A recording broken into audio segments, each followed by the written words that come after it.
Hello, and welcome to our final chapter in this series. In this session, we will be looking at communicating and advocating effectively throughout the implementation research process. After this chapter, you should be able to describe a model for dissemination in implementation research. Identify the following key communication techniques as an integral part of implementation research. 4 communication strategies to facilitate conduct and uptake of implementation research at the individual or group level. Key principles of organizational communications to facilitate conduct and uptake of implementation research at organizational or system level.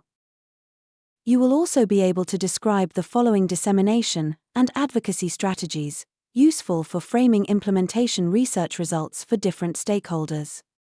A model for dissemination in implementation research, and relevant dissemination and advocacy strategies for facilitating uptake of implementation research results. A framework on determinants of political priority for global initiatives. Illustrative examples on the application of dissemination and advocacy strategies in a LMIC, and framework on political determinants at the global level. Let's start with the model for dissemination of research. Engaging relevant target audiences and stakeholders via consultation, education, communication, dissemination, participation, and partnerships throughout the implementation research process is critical for transferring implementation research findings into routine practice. Engagement allows the implementation research team to draw on the collective contextual knowledge of the community, as well as their understanding of existing strengths and resources in the area. This is why engagement should be facilitated throughout the implementation research process, from pre-intervention to intervention, and continuous monitoring, to the final evaluation. It is important to promote ownership of implementation research among key stakeholders, through effective communication, dissemination, and advocacy, and ultimately help promote and facilitate uptake of implementation research results and adoption of knowledge products into related policies and programs. To generate policy change, first we have to be able to translate scientific knowledge into an actionable plan, program, or policy. The knowledge-to-action process encourages researchers to develop and translate implementation research results into knowledge products, including policy briefs and practice guidelines, for addressing current health system, policy, and programmatic needs in an interactive way. Such knowledge products could be targeted at policymakers, organizational leaders, practitioners, and community members. In this section, we present communication and dissemination strategies that institutions, advocacy groups, media organizations, researchers, and other interested stakeholders can use to advocate for policy change based on knowledge products, including the policy briefs or the other executive summaries of implementation research results. There are various approaches for communicating evidence so that different target audiences can understand and appreciate it. However, there are 4 critical components to be considered in order to disseminate implementation research results effectively. These are source, message, audience, and channel. These components are the pillars of the model for dissemination of research, which was proposed to incorporate lessons learned from research in the process of translating research to different target populations. To date, lessons learned from dissemination and implementation science about how research influences policy are scattered across diverse disciplines and bodies of literature. However, these 4 components are central in the dissemination process described across the diverse literature. Application of these 4 components ensure that targeted messages are conveyed to the specified group of individuals via a wide range of methods, resulting in some reaction, implementation, or impact. On the slide, you will see an illustration of the 4 key components and how they are interconnected. Let's take a closer look at each element. Source refers to where, or who, the information is coming from, for example peer-reviewed literature, researchers, government, organizations, etc. The source of the knowledge could be more influential in promoting action than the message itself. Hence, the source of knowledge should be known and trusted. Message refers to what information is being shared. This should be presented in such a way as to highlight relative advantages, in terms of efficiency and effectiveness, related to adopting the message, and ensure that the recommendations are compatible with the situation of the target audience. The message will be more readily used if researchers provide answers to two fundamental questions, applicable in many cases. These questions are: does it work? And how can I use it in my situation? The next component is channel. It refers to how the information gets to the target audience. It is considered the medium where the message needs to be consistent with what is known about the target audience. Previous research suggests that effective dissemination of critical messages depends on using multiple methods, and that there is little credibility in the notion that any single approach provides a magic bullet. The audience component refers to who the information is going to, also known as the target users, because they are not passive recipients, but active in determining whether research findings, or other messages, will be used, and how they will be used, or whether they will be ignored. Communication strategies could be used to adapt the message and the communication channel to their intended target audience in order to achieve the objective of knowledge translation, and target audiences vary from policymakers to researchers and to civil society, among others. Let's talk about these communication strategies that can be used to facilitate the implementation research process. Communication is an integral part of knowledge to action processes. At every stage of the knowledge to action cycle, communication among diverse stakeholders is necessary.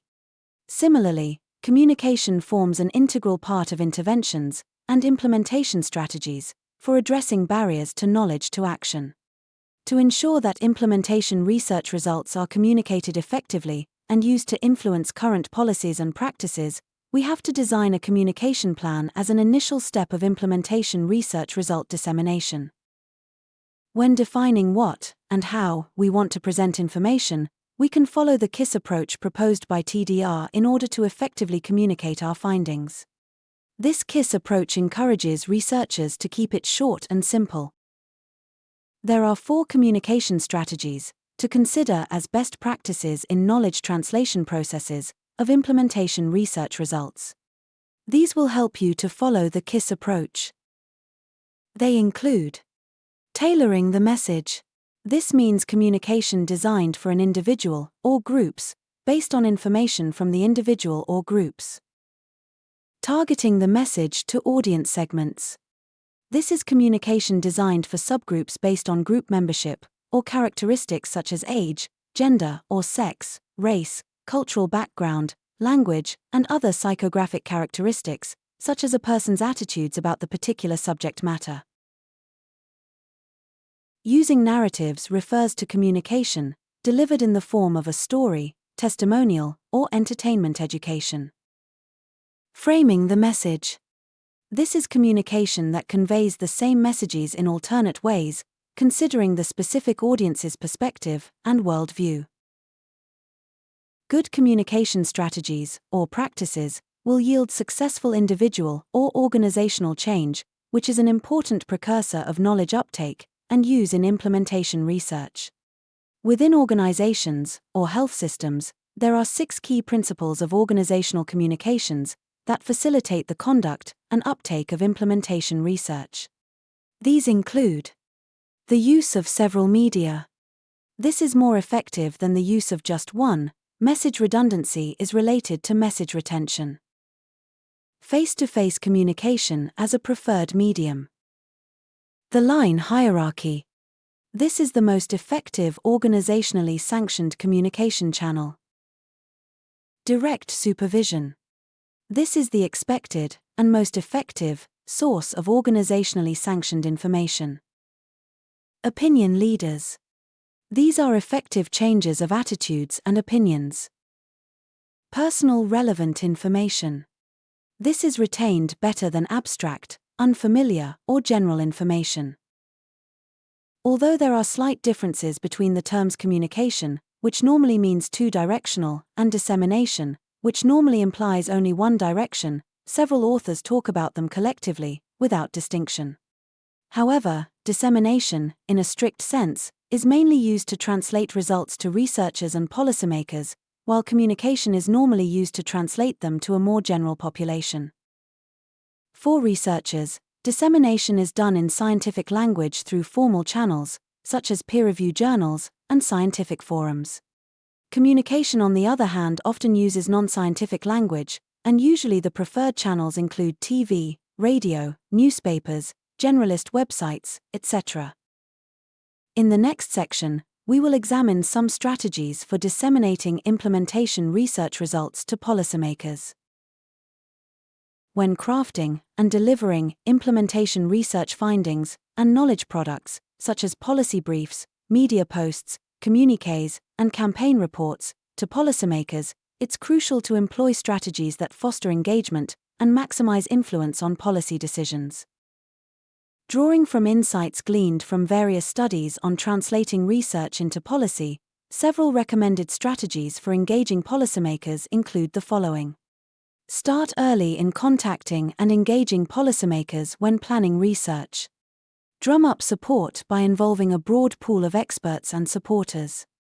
Use research evidence champions or brokers like intermediary organizations to engage with community stakeholders and policymakers. Context matters, because research must be locally and contextually relevant. One extra tip here is the presentation of local data and/or relevant disaggregated data instead of national data.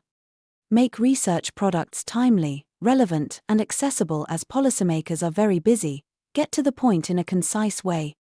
Include economic evaluation data so policymakers have cost-effectiveness information.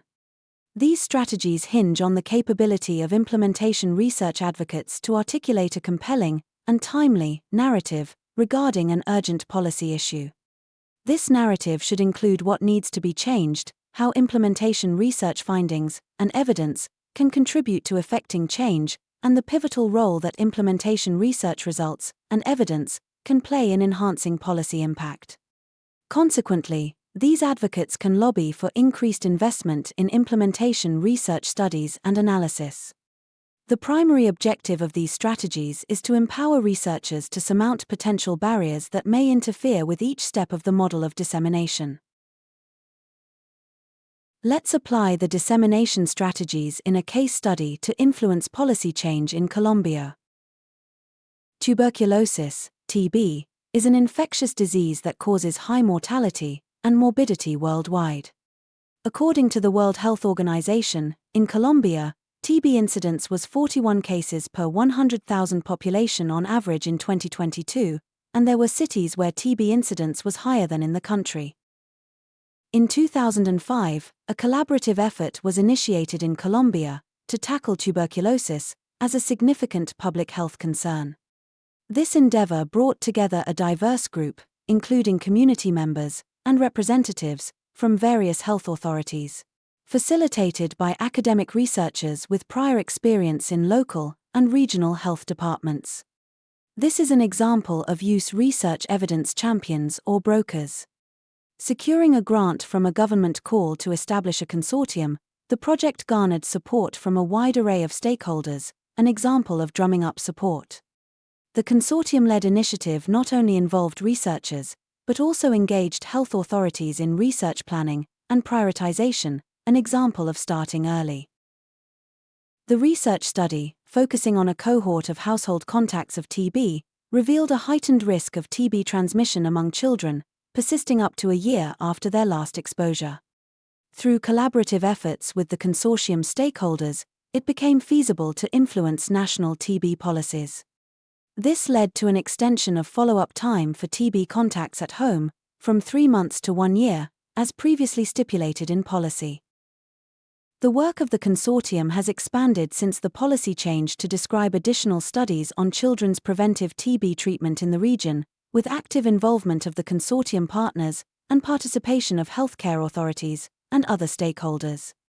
Such a broad coalition has allowed the consortium to consider the bottlenecks of the prevention treatment in the local and regional TB program, an example that context matters, and share results with stakeholders in a timely fashion, in real time.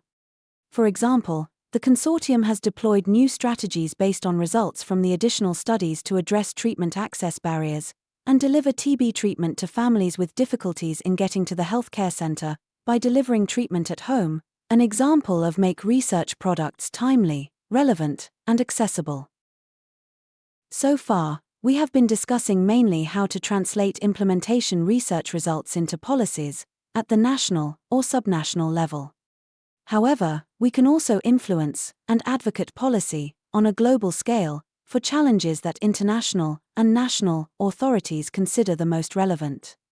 These priorities are the focus of interest, funding, and attention among governments, communities, and different actors. They can be shaped by public opinion, media coverage, and advocacy efforts from civil society groups and individuals.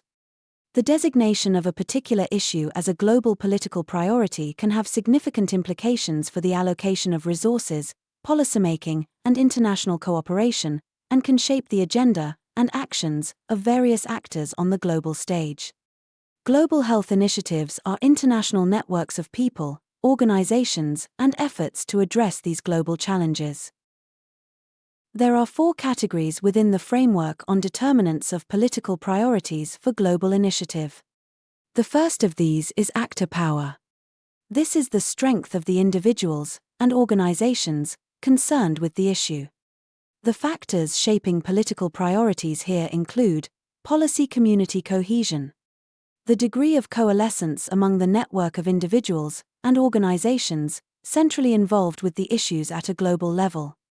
Leadership, the presence of individuals capable of uniting the policy community and acknowledged as particularly strong champions for the cause. Guiding institutions, the effectiveness of organizations or coordinating mechanisms with a mandate to lead the initiative. Civil society mobilization, the extent to which grassroots organizations have mobilized to press international and national political authorities to address the issue at the global level. Ideas is the second category. These are the ways in which actors understand and portray the issue. The factors shaping political priority here are internal frame, the degree to which the policy community agrees on the definition of causes and solutions to the problem, and the external frame, public portrayals of the issue in ways that resonate with external audiences, especially the political leaders who control resources. The next category is that of political contexts, which is the environments in which actors operate. The factors shaping political priority include policy windows, political moments when global conditions align favorably for an issue, presenting opportunities for advocates to influence decision-makers. Global governance structure, the degree to which norms and institutions operating in a sector provide a platform for effective collective action. Credible indicators, clear measures that demonstrate the severity of the problem and that can be used to monitor progress. Severity, the size of the burden relative to other problems, as indicated by objective measures such as mortality levels. And effective interventions, the extent to which proposed means of addressing the problem are clearly explained, cost-effective, backed by scientific evidence, and simple to implement. To ensure that global health initiatives are backed by strong political support and achieve social and political change, we have to consider 4 main determinants that may help us to characterize the likely success or failure of such initiatives and deploy appropriate dissemination and advocacy strategies. These determinants are described in this case study on maternal mortality. The context in this case study is high maternal mortality, which has been a public health problem for many decades. In 1987, the Global Safe Motherhood Initiative was launched. 2 decades later, there were different opinions about advances made to accomplish the goal. Political support was dwindling, and the 20th anniversary of the initiative was seen as an opportunity to garner political attention for safe motherhood. Actor power in this example shows that since the start of the initiative, the policy community was divided between the antenatal screening risk, improve access to emergency obstetric care, and the training of traditional birth attendants, community-level and preventative activities, affecting its credibility with other stakeholders. Also, a weak mobilization of civil society organizations limited the achievement of political support. Although the original idea of decreasing maternal mortality involved family planning, the latter was a contentious issue among certain constituents. The World Bank, however, found a way to frame family planning as safe motherhood, a strategic concept to get better support from all constituents. However, presenting family planning in this frame hindered the possible support from those involved with women's movement. With the political context, since the launch of the Safe Motherhood Initiative, a number of meetings and other events to reduce maternal mortality have been implemented. However, initially, the impact of these activities has been minimal due to lack of participation by senior decision-makers.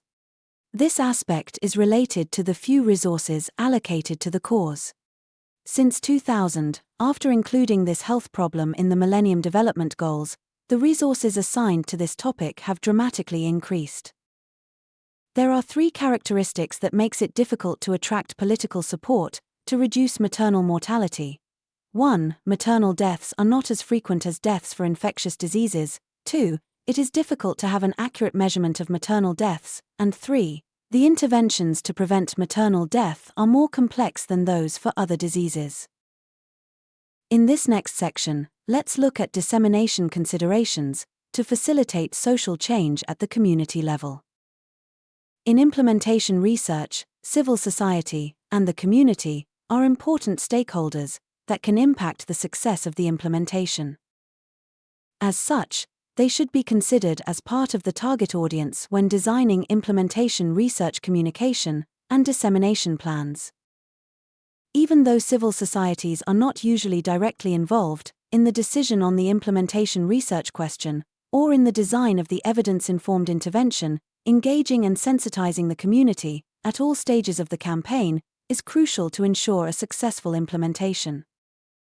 To facilitate the dissemination of implementation research to civil societies and communities, various strategies, such as the creation of community advocacy groups, can be used to mediate between the community and the implementation.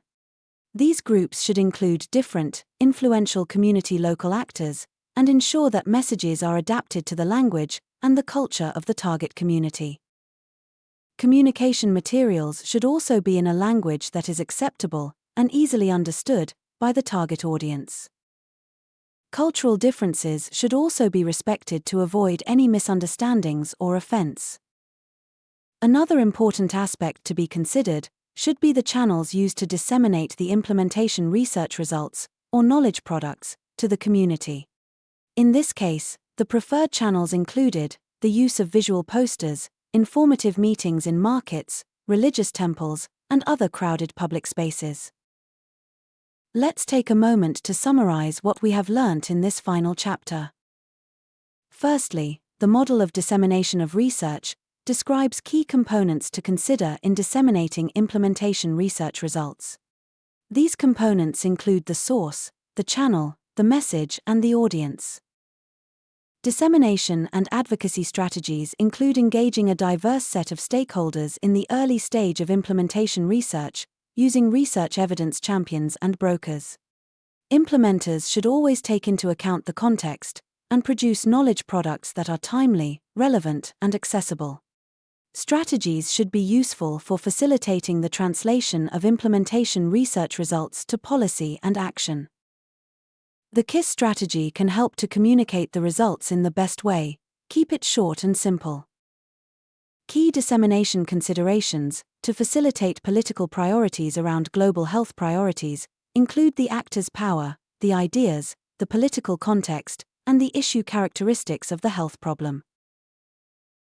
That's it for this final chapter on communicating and advocating effectively throughout the implementation research process. Before you go, take a moment to consolidate what you have learnt by putting it into practice. Download this chapter's supporting resource material and complete the activity there. That is a wrap for this course on topics in implementation research. Thank you for joining us. We hope what you have learnt will be of great benefit in your implementation research.